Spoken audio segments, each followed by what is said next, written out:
I do remember you could deduct tuition, and there's no longer a tuition deduction. Unfortunately, there's not. Yeah. Right. It's looking at how much did you pay for college. So there's really only a couple credits that you can do. Welcome to a Wiser Retirement Podcast. Are you looking for smart ways to save on college costs? I'm Shauna Theriel, and today I'm joined by Missy Beach. Each week, we bring you practical advice on retirement, investing, and planning for your financial future. Don't forget to subscribe to the podcast wherever you're listening. Let's get started.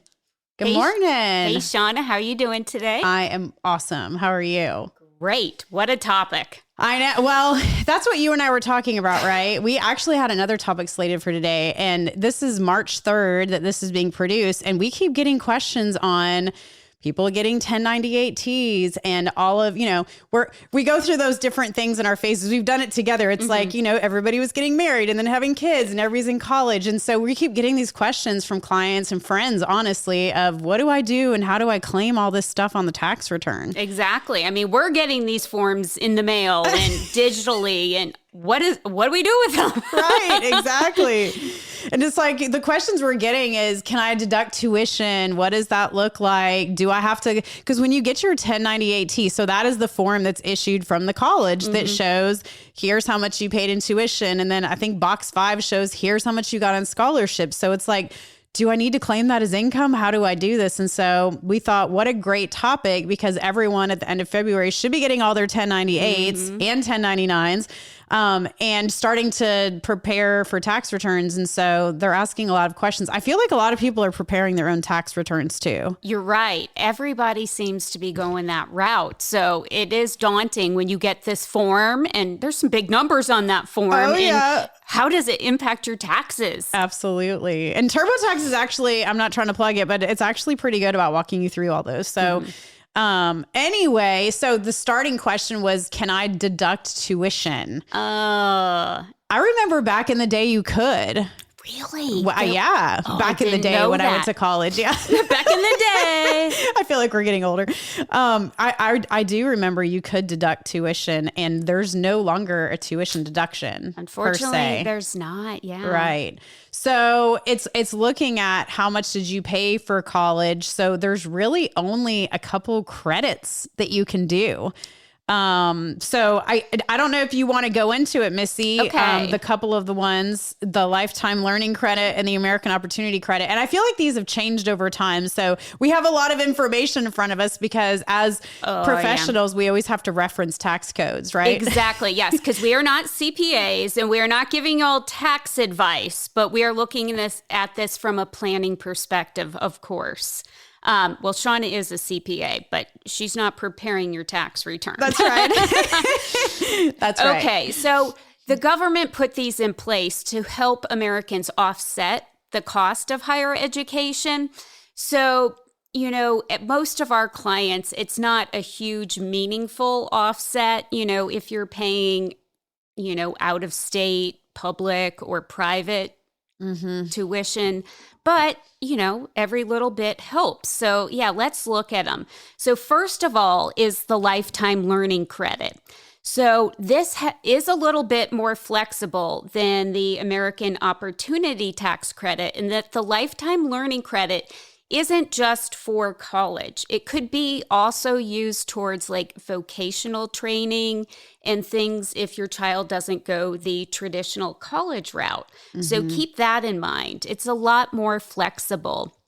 But it's good towards your normal eligible expenses like fees, books, supplies, and other, lab fees, that sort of thing. So it does have phase out ranges, of course, so single filers, it starts phasing out at $80,000 a year. Married filing jointly, it phases out at around 160,000, completely phased out at 180,000 of joint income on your tax return. Right. So that means that if your income's over 180,000 collectively, then you're not eligible for it. Exactly. Which is true of a lot of the credits in the tax code, actually. Absolutely. Yeah. So, I mean, it's even a lot lower than like a Roth IRA contribution phase out range. Right. So this is geared towards, the lower end of tax brackets. So a lot of our clients, unfortunately, are phased out of this. But it's worth up to $2,000 per tax return if you're within those limits. So, don't ignore it. And one of the things with that 2,000, it's only 20% on the first 10,000. So in other words, if you had $2,500 of expenses, you can only do 20% in that credit. So it's not a dollar for dollar. Exactly. Very good percentage. Point. Mm-hmm. Yeah.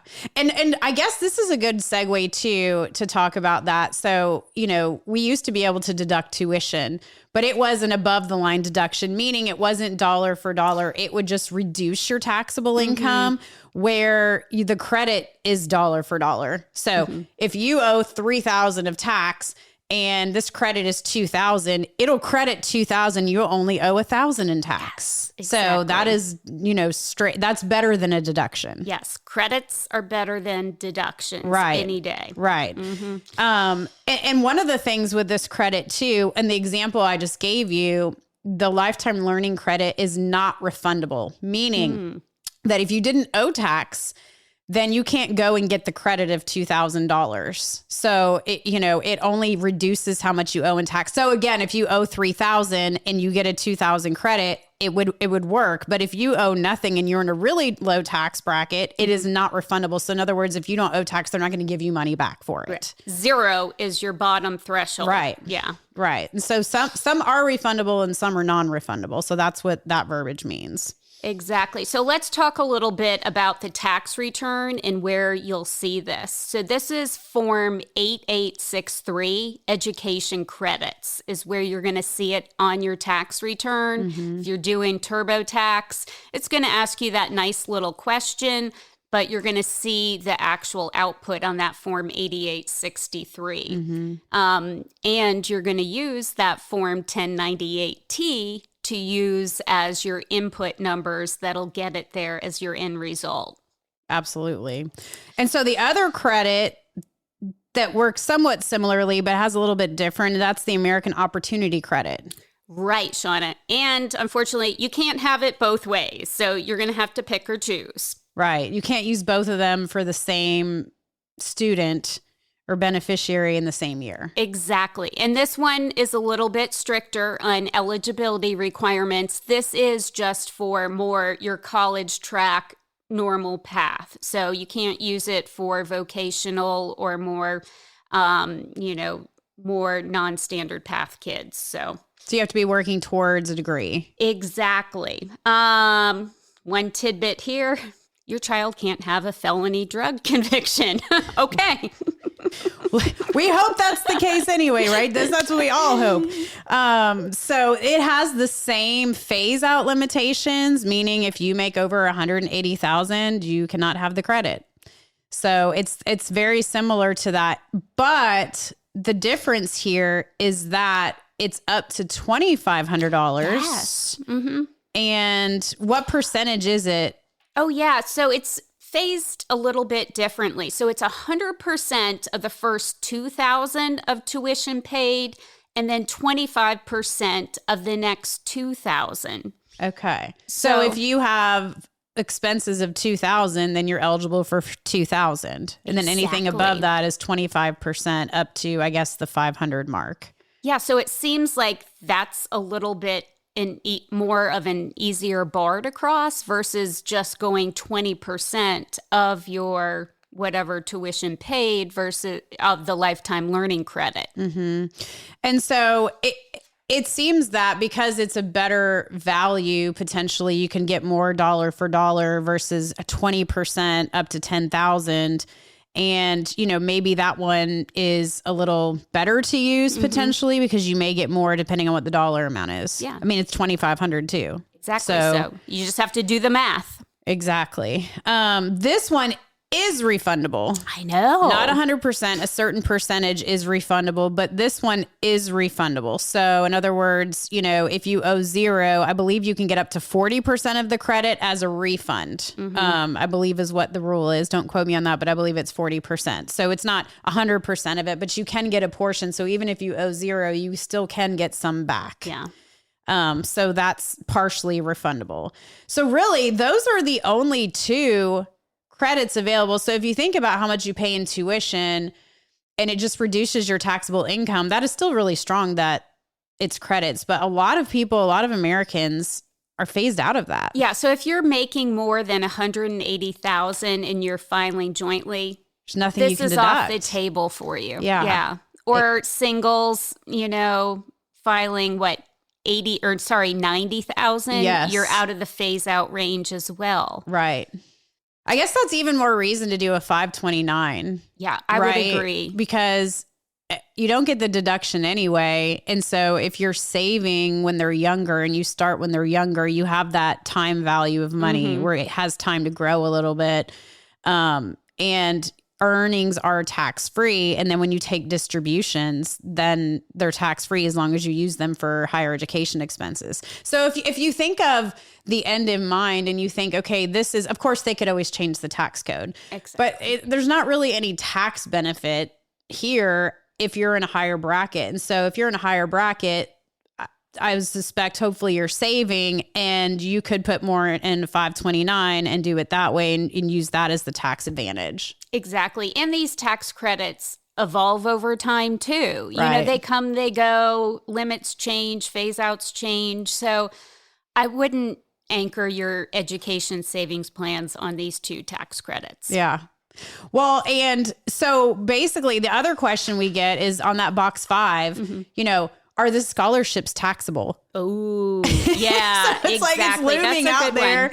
one. It's looming out there. You know, is it what do I do with that big number? And hopefully you have a big number for your child, and they did well, and they did get, you know, scholarships. So what do you do with that? Well, that's the great thing. Scholarships are generally tax-free as long as it's used towards the tuition. Yeah. And I would say 99% of the cases, all your tuition that's being offset by scholarships is fine. So I can't think of some rare instance where it might be used for non-qualified expenses. Maybe if you go off on some boondoggle program that's not a qualified institutional expense, then maybe some of it would be taxable. But no, your scholarship, you're all good. That is not taxable income on your tax return.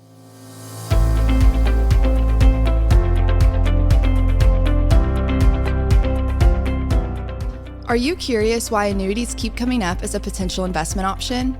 People are often told that annuities can effectively mitigate investment risks and help secure their financial future. However, annuities often benefit the salesperson and might not be the best choice for you as a consumer.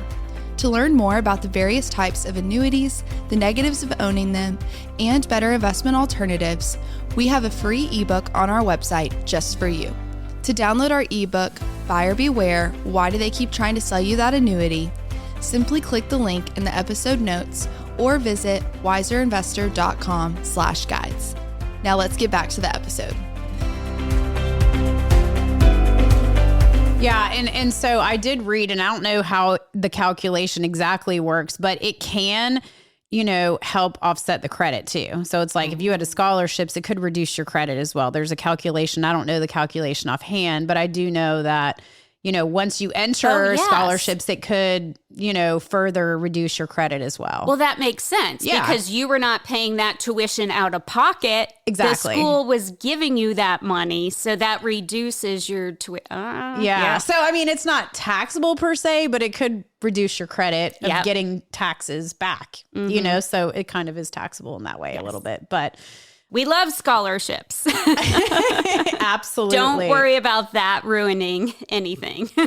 Yeah. And there's also, we get questions, how does this work with the child tax credit? And the child tax credit, that is, a credit that's up to $2,000 per child that all of us can file depending on your income. Again, if it's married, filing jointly, $400,000 is the threshold. But that's really, under 17 years. So, so it's like the question is, should I claim my child or should they claim themselves? I mean, you're supposed to claim your child if you supported them, right?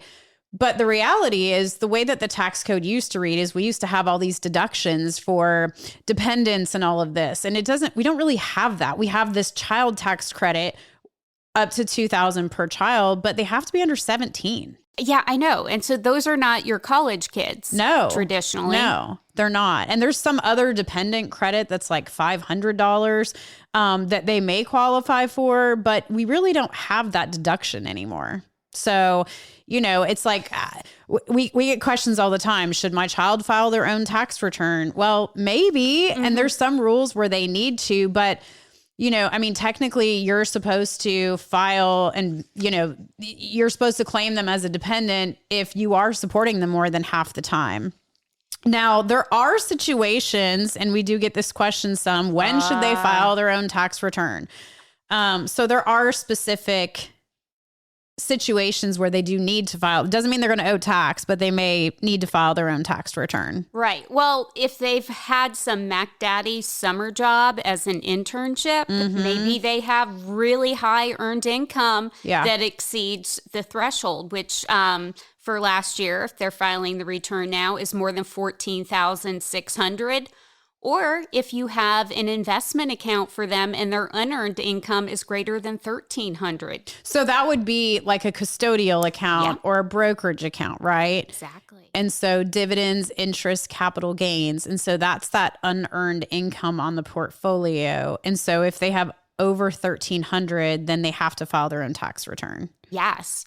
Or this one, you don't think of self-employment income greater than $400. Right. Like that's a very low bar. Yeah, it is. And that's just, I'm assuming that's because they would have to file like Medicare and Social Security taxes. That doesn't mean they owe tax. No. But I guess they would owe self-employment tax in that regard a little bit, maybe. Yeah. A small amount. I know too, sometimes you may have to file a tax return. So if they do have a summer job, some of the jobs will do federal and state withholding and some won't. And so if they did federal state withholding and your child doesn't owe tax, then you have to file an informational tax return to get the refund back. Exactly. Even if it's a small amount of money. Well, yeah, they want their $50. Right. Because they worked hard for that. Exactly, Shauna. So it all depends when your kid goes for a summer job, how they fill out that W-4. So my kids learned the hard way. And so they had withholding taken out, albeit a small amount, and we had to file and get it back. Yeah. But then now they've been trained, they file no withholding. And you can do that as a child. And so you can have zero withholding withheld. Yeah.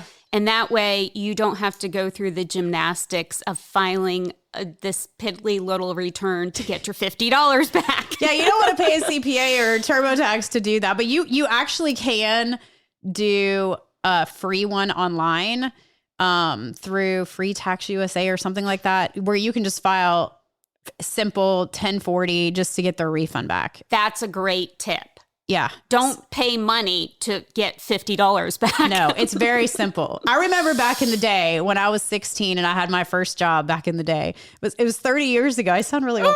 So, back in the day, I would go to the library and I would get the paper to fill out and manually do my tax return. So you would go to the library and it had the instruction booklet and then it had the forms. From the cardboard box in the library. I know what you're talking about. That was awesome. And so actually that's how I learned how to do tax, because it was like, oh, you fill out. Yeah. Go to the table. Yeah. And you had to manually fill out your form, and it made sense. So, you can even, it's simple. They don't have it I don't think they have them in the libraries anymore, but they have them online where you could do that and just type it in. It's very simple, just to get their refund. So, it's worth doing it. And it's really fun, actually. both of my older girls, they have jobs. And so this year we looked and they didn't do the withholding again. So I'm like, good. We don't have to file the return to get the $26 back from the feds, which is fun. But, they're both like, wait, what are tax forms? And I love talking to them about this because it's like, okay, we have to file tax returns for you. You have your investment accounts. Now we have 1098T for my oldest. And so I'm talking about all these boxes. So it's good to bring them into the conversation. Oh, absolutely. It's so educational. And, like why they don't owe tax. Okay, because you're below this threshold. But if you start earning more than 14.6, well, then we have another conversation. Yeah, but absolutely. You're right. Like, don't just do it for them. Yeah, get them involved. I love it. And then also, I know many parents do this too, where you can look at their earned income on their W-2 and you can put that much into a Roth 401k up to $7,000. So yeah, Roth IRA. Roth IRA, that's what I meant. Sorry. Yes, up to $7,000, but not over the earnings. So in other words, if they earn $1,200, you can put $1,200 into a Roth IRA. Oh, that's what we do with our boys. Yeah. We talk about, okay, so this is how much you made. We know you've spent a bundle, but what's left over? And then we do the power of compound interest. Okay, you're in an aggressive portfolio because you're, 19 years old or 22 years old. Let's look at how much it's going to be when you hit retirement. Then they're like, oh, well, maybe I could put a little bit more in my Roth IRA. Love it. Love it. So when you show them the power of investing at such a young age, it helps them be a little bit looser with their Roth IRA contributions. Oh, yeah. With their own money. Oh, absolutely. And it helps them from spending too. Although they don't have problems spending the parents' money usually. It's just, if their money, it's like, wait a minute, that's expensive. Oh, yeah, exactly. But that's good. It's good that you're having those conversations for sure. And so going back to the other thing is the 529 and how to report that. And so if you're making contributions to a 529, maybe they're not in college yet and you're making contributions, you're not going to get a tax form showing a contribution. It's not like when you make a contribution to an IRA and you get that 5498, you don't get a form. No. So in some states, depending on your state, there is a state tax deduction if you have a 529 set up in your state. So, in Georgia, we have a state. So if you're in the Georgia 529, we can get a state tax deduction for that. So you just have to track it. And you can look at your last statement of the year and in the 529 and show, okay, this is how much was contributed and, apply it to your tax return in your state if you have that. It's so many people forget to do that, Shauna, because you're right. There's no form at tax time that they get reminding you, hey, I put $8,000 in my Georgia 529. Right. Give me a little credit for that. Right. And it's not huge, but it's still, it's still something. It's saving some tax. Now, the distributions that you get, if you take them out for expenses, you will get a tax form for that. And so you just have to, figure out what is taxable and not taxable and all of that. And some of it may be on your tax return and some of them might not, but you will get a tax form for that. So it's imperative that you keep records showing what it was for, just throw it in your tax file. Usually it's tuition or, room and board, books, et cetera, and just keep that in your tax file to back it up. Yeah. And it's interesting that you don't have to report it on your tax return if it was used for qualified expenses. Yeah. So you just, like you said, keep it as backup. Right. I mean, just like your charitable donations, like keep it as backup. You're putting that on your return, but yeah, just have a little backup. Yeah. CYA. Absolutely. Well, I think that is probably everything having to do with scholarships, tuition, student loan interest. Oh, we didn't address student loan interest, actually. Student loan, this is kind of after the fact. So some people decide to take out student loans. Now, there's a portion that may be accruing interest while you're in school and a portion that's not. So there's based on, you fill out the FAFSA, and based on your eligibility, you may get a student loan. And then if you take that student loan, then there may be a portion that is subsidized versus non-subsidized. So subsidized means, and that percentage is based on a whole calculation based on your income and assets and other things. And so a portion may be subsidized versus unsubsidized. The subsidized portion does not accrue interest while you're in school. The non-subsidized does. So there is, it's again, really small. Now this is a deduction. It's not a credit. Exactly. So you can deduct up to $2,500 a year of your student loan interest. Now the income is, for married filing jointly, anybody above 190 is phased out completely. You can't deduct it. Of course, it has its own phase out limits. Right. And it's actually on the front of 1040 and it's above the line deduction, just like the tuition used to be. So it used to have both there, but now it's just student loan deduction, student loan interest deduction. So it's a max of 2,500, but then the single above 9,500 and married filing jointly 190. So again, if you fall below the 80 or the 160, then you could potentially deduct up to 2,500 of that. So I would still track it. You're going to get a tax form for that. It's going to show how much you paid in interest. So I would still track it, every year, put it in the tax file, whether you get it or not, give it to your CPA or enter it. And it's going to tell you, the program's going to tell you if you're doing your own taxes, whether you can deduct it or not. Yeah. Enter everything. Yeah. That's the name of the game. Yeah. I mean, it doesn't hurt to enter the data and then they'll tell you if it's a no-go. Exactly. Yeah. And that's the 1098E form that you get from the student loan interest. Yeah. So again, you may have to get all these forms from your child because that's what, I was like, send me your 1098T and send me your W-2s and all of that. So they have logins, but we don't. That's the scary thing, isn't it, Shauna? Yes. Like relying on your young adult to relay the information. Yeah. But it's teaching them. It's teaching to them. adult. And I love it. Exactly. To adult, that you have to keep up with this. So. Well, thank you for listening today. We actually have other episodes if you're interested. Episode 168, everything you need to know about 529. So it'll go into depth there. And then episode 136, financially preparing your high school to go to college. That may be a good one to listen to. Thank you for listening to today's episode. If you're interested in learning more about Wiser Wealth Management or want to schedule a consultation to meet one of our fiduciary financial advisors, you can do so by going to wiserinvestor.com or you can click the link in the episode notes. We'll see you next week. Thanks for listening to a Wiser Retirement podcast. We hope you enjoyed today's episode. Make sure to subscribe wherever you're listening. That way you don't miss any new episodes. We'd also appreciate if you could leave a rating and review. If you have any questions about anything that was discussed today, head to wiserinvestor.com and reach out. This episode was produced by Rachel Dotson.